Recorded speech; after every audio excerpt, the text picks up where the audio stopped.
Ahojte, moje meno je Branis, nachádzame sa v hudobnínach Jimmy Marke v Senici. Dneska si povieme niečo o klipovej dotykovej ladičke F-Zone FT21. To je veľmi zaujímavá mašinka. A na displeji sa nachádza niekoľko tlačidiel. S týmto sa to vypína, zapína, on, off, klasika. Ďalej s týmto mode tlačidlom sa nastaví volený nástroj, to znamená, že ideme V, to sú husle, U je ukulele, ďalej ladenie C, to je chromatické, to znamená, že hociaký nástroj dokáže táto ladička naladiť. Ďalej G je gitara, B je basa a sme zase na začiatku u tých huslí. Ďalej, u tejto ladičky je možné nastaviť frekvenciu ladenia, to znamená, že máme tu od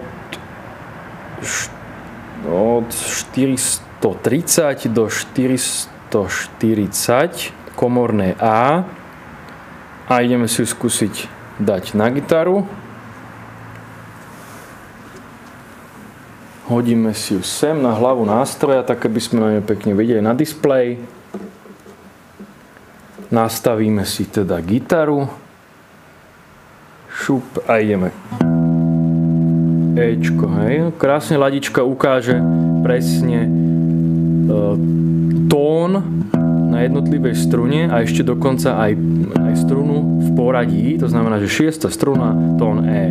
Vždycky musí byť tento hľadáčik v strede. Ja tu gitaru trošku rozladím. A keď je zelené, je to naladené. Ačko, opäť 5. struna. Dčko trošku doladíme.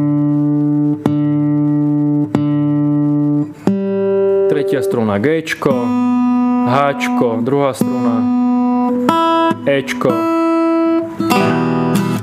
Tak, toto je gitara. Môžeme si vyskúšať ďalej to chromatické ladenie. To znamená, nastavíme si Cčko a ideme hociakú strunu stlačíme na hociakej polohe a vidíme, že ukazuje Gčko. Alebo dáme ďalej Fko, Ečko, hociakú strunu.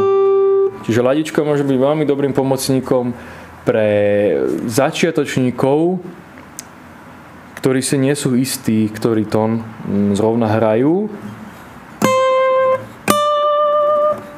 Máme skúsenosť, že táto ladička veľmi dobre funguje aj pre 5-strunové basgitary.